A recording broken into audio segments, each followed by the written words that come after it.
Today we have another exciting topic. Well, it may not sound so exciting, but it's exciting to talk about it and find some solutions. That's the exciting part. Well, the topic is around how leaders can navigate change and chaos and the unknown. And it seems to be that people these days are plagued with it a lot. A lot of things are changing. The world seems to be changing at a very fast pace. Yeah, leaders have to manage it. They have to manage their teams. They have to stay calm. And we want to dig into that, isn't it? Absolutely, Jacqueline, and I think, in fact, managing in chaos is the art of leadership. It really is the core of it. In terms of, it's not hard to lead when everything's going well. It's functionary, all right? That's a good point.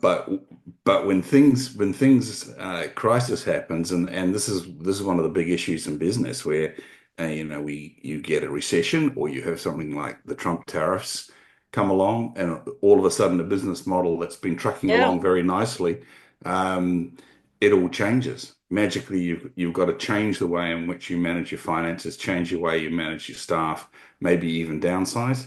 These sorts of things, all sorts of things happen. So it is one of the great challenges in business is how to do that. So Jacqueline, I see you sent a couple of questions here. What are the biggest mistakes leaders make when facing unexpected change, and how can they avoid them? Well, that's a big one. Do you want to kick off on No. that? I Me? can. Honestly. No, Mm, it's okay. Um, well, yeah, there are quite a few mistakes leaders can make. And one mistake I think, I mean, obviously as a leader, you want to get clarity and have your ducks lined up and don't run around like a headless chicken. But at the other side, at the other end of the coin, the other side of the coin, you can also ask for help. And sometimes I find that leaders think in these situations they have to do it all by themselves. mm, And I think it's huge benefit for the whole relationship with a team or with your managing team that you outline the changes and also at the same time ask for input and help, because you as a leader, you have to keep the face to the outside world, but you don't have to do everything alone. That's why you actually have a team. yeah, Um, very good point. Very good yeah, point.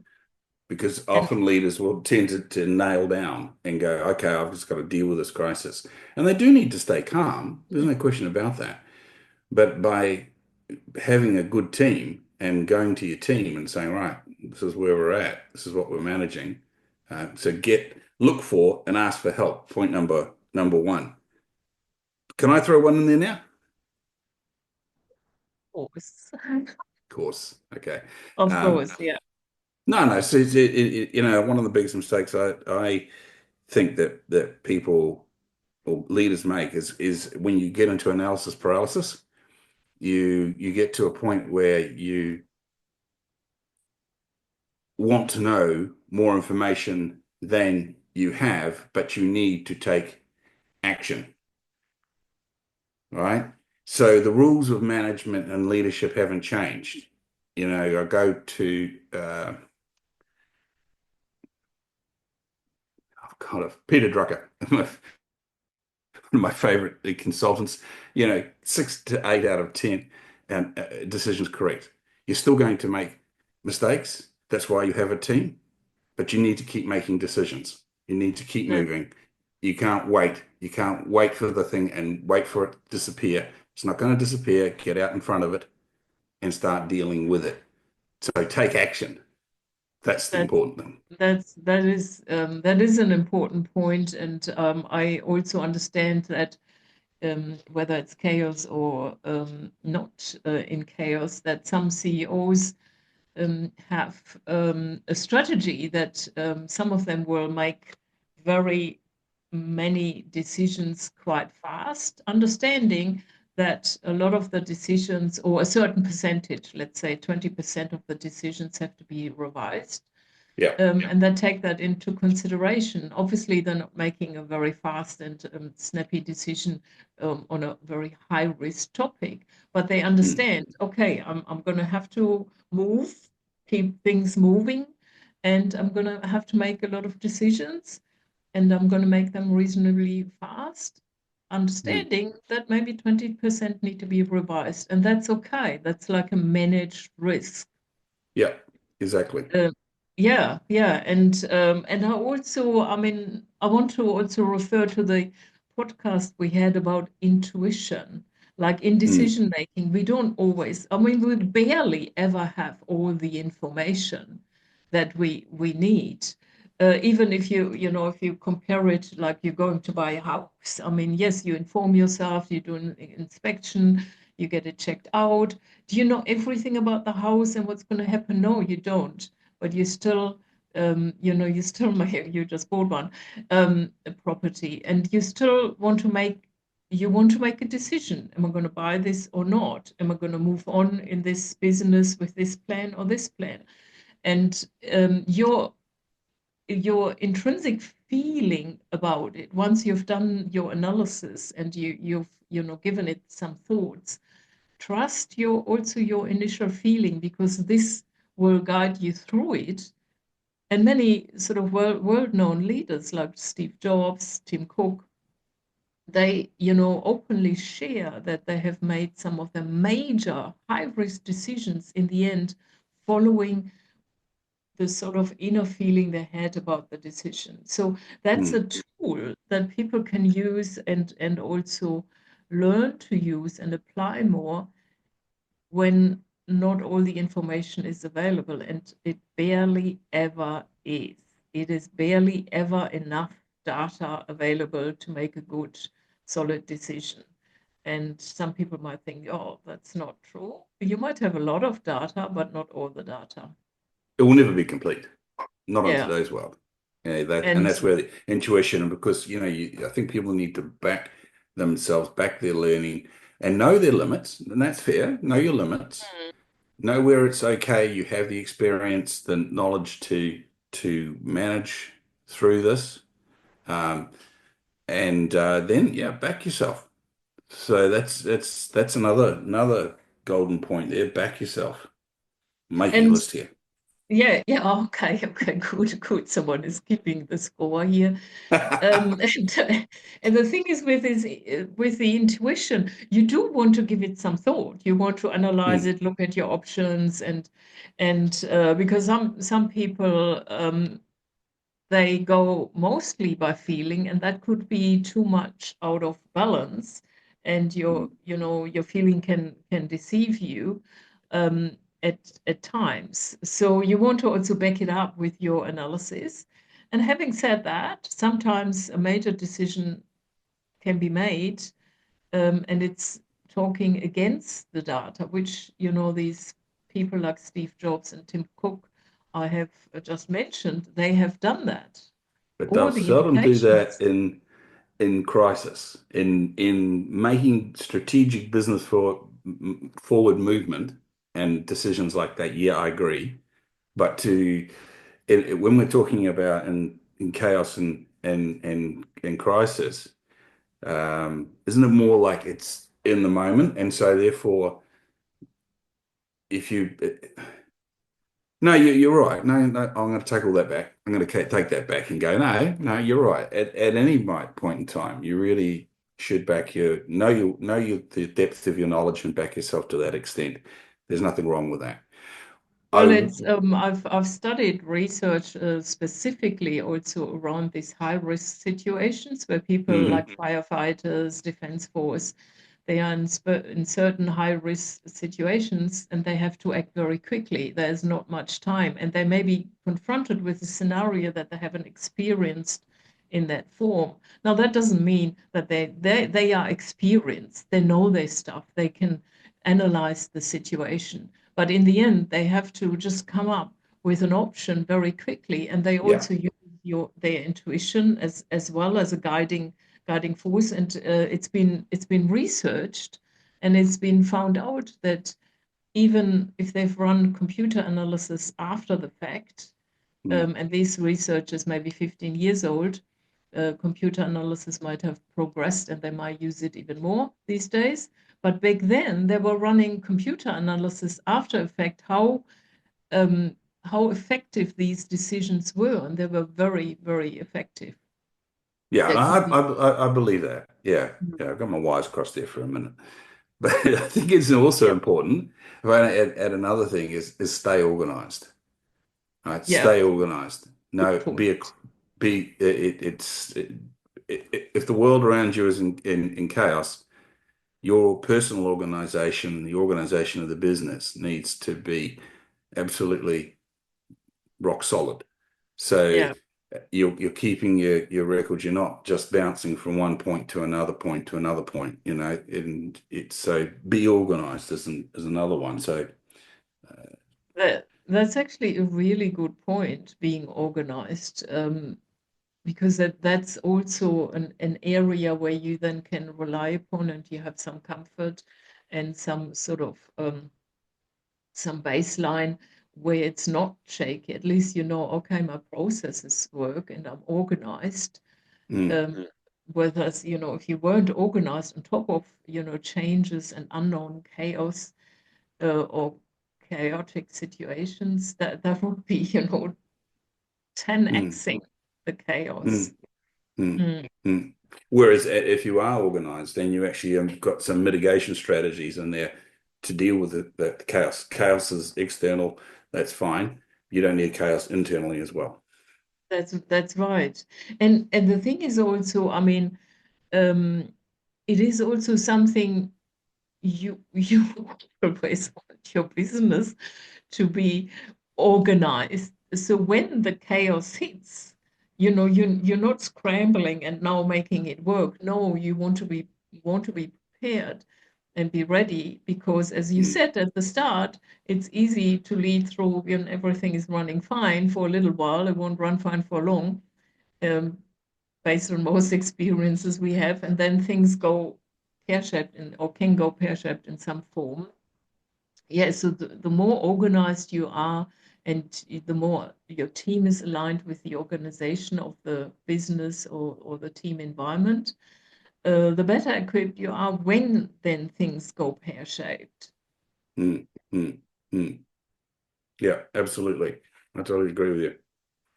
And we it also and that also helps a leader to stay calm and remain centered. Mm, I mean, that's one of the most important things. You can't afford as a leader to run around like a headless chicken. That will transpire to your team, and your team will think, "Oh, this is not good," um, and it will worsen the situation. Now, that may be that inside of your calmness, you might be trembling, and you might be thinking, "Oh, I have no idea how I'm going to get out of there." Still, we spoke about breathing and calming mm, yourself down, internally soothing yourself a little bit, and to remain that calm and centered person, even slowing down. Slowing down. See, I'm already slowing down because I'm talking about it and I'm calming myself down. Now, that doesn't mean, as I said earlier, you can't ask for help. You can say, okay, you have that demeanor and you don't want to be inauthentic with it. And you can say, okay, I do need your help, guys. Please pull mm, yourself together and come up with help me with some ideas. mm, Um, because pretending to be calm is an inauthenticity and will also backfire. And sometimes it's hard, how can I be authentic when I have to calm myself down and I'm actually a bit nervous and anxious, and that's also okay. mm, mm. So, And and it's really interesting to have this topic today, Jacqueline. I'll share with our listeners that my life is in chaos at the moment, mainly because I'm selling my house, which is chaotic for a starter. I'm trying to I, buy I somewhere see else. the shelves are getting less Yes, well, that's the populated. real estate agent saying that well, you can have this and you can the others that's got to go and it's all styling and all the rest of it. So it is Yeah, like yeah, that. It's something like yeah. a whole lot of stuff is just being shipped away and given away and all the rest of it. And this change, this feeling of change is just constant, and we've had terrible weather up here in Brisbane. It's just been, Mm. Yes. cyclone and it was cyclone damage, having to change the ceiling of my kitchen in the middle of marketing the house is not exactly what you want to have happen, but it has happened. And then my mother-in-law's just passed away and we had a funeral on the weekend. You don't want that either. And you it happens. You don't ask for this. You don't ask, and nobody gives you pre-warning of of change. That could just happen. You know. Yeah. Um, Yeah. at least with Mr. Trump's tariffs, we're being told that this is going to happen down the line. Sometimes Yeah. today Yeah. we'll know some more about that. But having said that, you have no option. Your option is A, deal with it, or B, Mm. get swamped by it. Yeah. So And that's and the sun right. will And come up tomorrow. Hopefully, mm, sometime the sun will come up in Brisbane and we'll try out. Again, be organized. How did I get organized? Well, I actually mowed my lawns and made the place all pretty for the weekend show home yesterday because it's going to rain for the rest of the week. It's a very simple example, but it is about yeah. being organized, staying calm, being organized, asking for help. I've enrolled family and tradespeople and goodness knows what, and who knows who might know who can get the job done. Um, it's been like that, and of course, staying calm and well centered is all part of it. And if I don't sound calm right now, folks, how's this? Is that better? This life, And the thing is yeah. also when these things happen, um, you also it's advisable to let go of a little bit of how you expect things to run. It's going to be a little bit chaotic, and let go of the desire that it needs to go a certain way, which just adds to the stress. And sometimes you got Oh to yeah. just, I've been there myself. I thought, okay, Mm. hands off. I'm going to let it go. It's not going to work precisely or my way. And there's not much I can do about it, but I can mitigate certain things. And yeah, because sometimes we just want to hold on to certain level of control, and it just adds to the stress. I mean, you don't want to let go of everything, but some of the things you can let go of. Some of the sort of not so important things, and yeah. So Yeah, look, that's definitely on the list. I've got six things on the list now. Look, right, look, right, right. look We're for and doing ask well. for help, right? I Don't also don't get caught in analysis paralysis. Act, right? Back yourself. Stay organized. Stay calm and well centered. Be flexible. So right, there's right. 6 points. I would, well, that's a lot. That's a lot. But I do want to add one um, Hmm. that I find is very, very important. I was going to squeeze it in earlier, but it didn't work. See, I had to let go of my control there. It's it's communicating to your team. It's the regular, ongoing communications.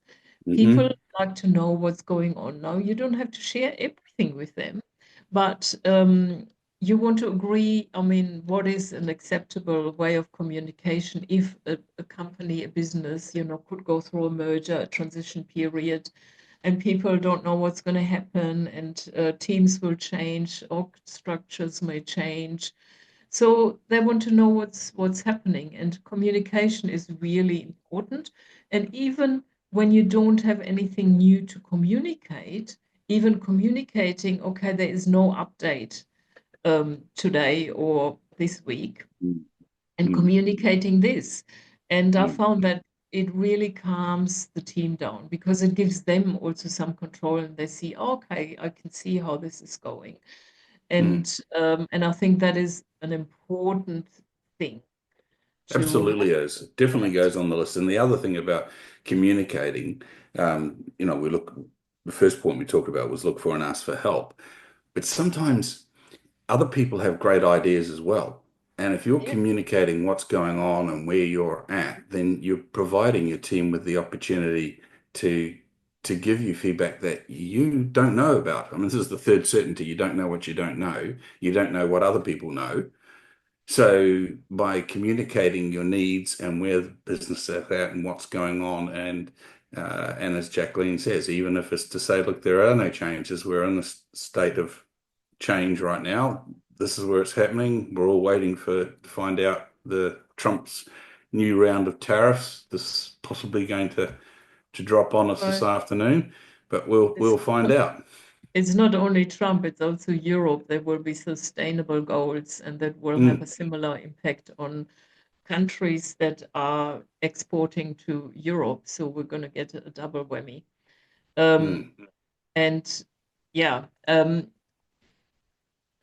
just right. The thing is also to look at, what's the impact of not doing this? And I just remembered that one of the clients in one of my workshop, he had a small business and he lost that business. He went bankrupt and is now on to another business. But back in those days, he realized that he wasn't vulnerable enough to share with the team how bad the company was at that point in time and to mm, have sort of more open communication around it. And he realized he was trying, because he thought that's the thing to do, he was trying to fix it by himself. But he realized if he would have passed it on to the team and be more transparent and asked them mm, for help and input, he thought he may have had a chance to keep the business. That's how mm, far the impact can go, because mm, he realized maybe the team would have offered and said, okay, we work part-time for some time, or they have some other mm, ideas on how to help and assist, and he didn't do that, and he mm. regretted that. um, and these are some of the impacts that Well, you this can goes the have. same with your support team out there in the world, which is your banks. Talk to them. Talk to the banks. Talk to the tax office. Talk to them about this stay in communication. It's when you don't communicate that people will make up stories in your absence or make assumptions in the absence of real information. And that can be devastating. Yeah. Like people And will tend to look on the dark side versus the positive side. yeah. And I also like the fact that you mentioned banks or taxation office, because um, most people would think, oh, you can't, what can you talk to the taxation office about? But it's not true. I know people who have done that, and they Mm, have communicated with the taxation office what the story is, and they got some support. So there yeah. is wiggle room, but we sometimes have this perception, oh, what can I do? They're Mm, not gonna, yes, there is wiggle room if you actually communicate. mm, And sometimes we think we have a wrong mental model in our mind where we think, oh, taxation office is not going to support me. Well, look, the reality, and I've been through this reality with creditors and managed to get back on track financially. The more you talk, the better the options come. Credit card companies, everybody that's in there they all want their money, and they all want you to be able to work out how they're going to at least get their money back. And key to that is being honest and open in your communication. Don't try and hide stuff because that won't work. Again, you will come across as being inauthentic, and the moment um, uh, somebody you're trying to work with feels that you're being inauthentic, then the trust level is going to plummet. Yeah. And then your stress level will go up. Yeah. Yeah. So these are important things. So, change is a constant. Change is always happening. Chaos, not so much, but it will happen at some point in time. Mm, So I like to make the point that it's good to take on challenges. It's good to take on challenges and create growth in your business. Um, and part of that is you then become you are effectively causing change in your business, but it's in a controlled fashion, and you get used to it, and your people get used to it, get mm, accustomed to change, and that's then for when change is forced upon you, you have some practice in it.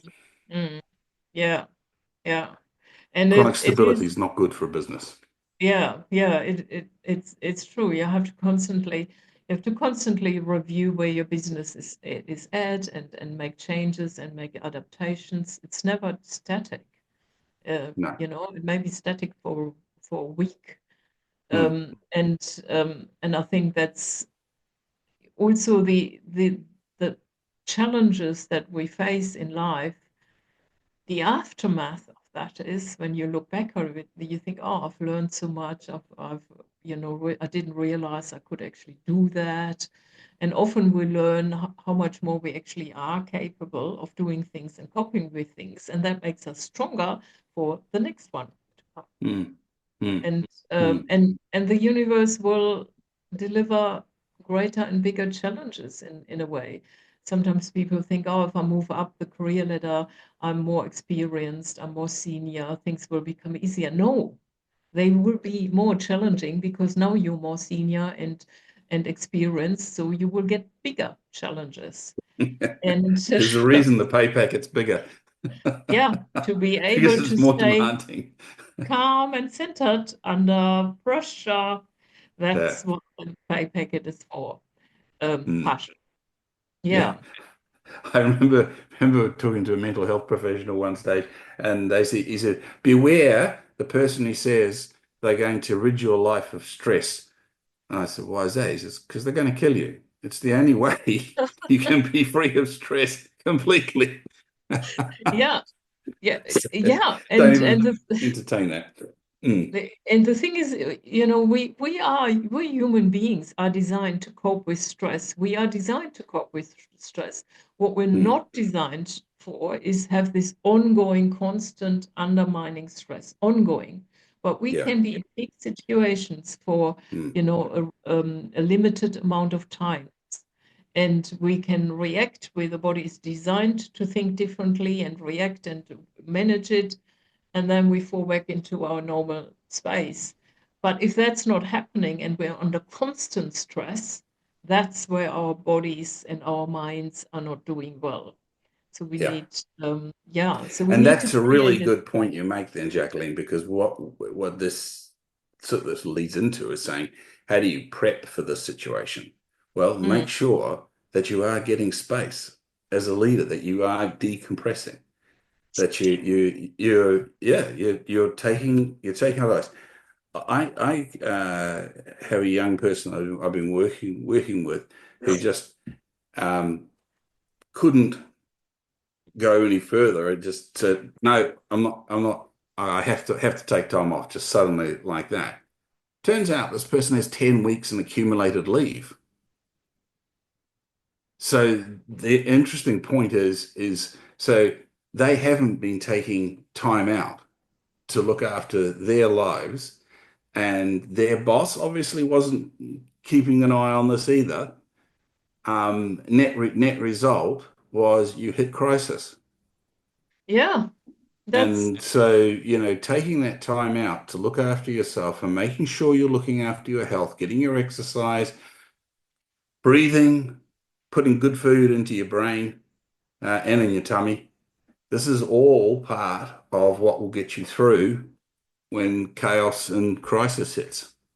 that's a really really good point. That is actually a very very good point, because we generally in society seems to be suffering from burnout, mental Hmm. issues. Yeah, if you have 10 weeks leave, what?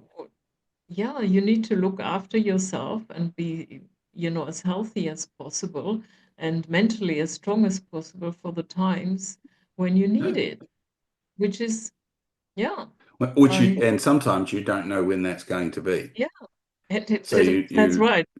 that needs to be a priority of looking after yourself so as that when it happens, you're ready and you're able, you're rested, you're capable, you're not already up on 9 out of 10 stress level. Because if they're there, this is going to be really tough. You Yeah, know, if yeah, the stuff if crisis hits then you're in freak out territory. yeah, that's right. That's And that's probably just being because, human, I'm afraid. yeah, yeah, we are human, and that's a good thing because, that's who we are. Mm. Yeah, I think that's probably one of the most important points we've raised today. Yeah. And uh, I Be think prepared. That's the Boy Scout thing, isn't it? prepared. Be prepared. Yeah, Yeah. it's a good, I think it's a good note to finish our podcast today because we've been through quite a few points Yeah, here. And I've got eight when, points listed down here. You know, that look for and ask for help. Don't get caught in analysis paralysis. Act, back yourself, stay organized, stay calm, well centered, be flexible, communicate to the team and stakeholders. And number eight, be prepared, both mentally and physically, for what you're going into. yeah, Now, you can't do that after the fact. So this is your call now to go and make sure that you are prepared so as you can execute on the rest of the plan when change and chaos does turn up yeah, on your desk. that's right. Take your breaks and take some time out, do nice things. I'm gonna take a lunch break now. And Okay, well, we'll see you next time. And if you like it, share it, yeah, please, talk to like us, it, subjects. subscribe. Lovely. See you next time. See you. Bye.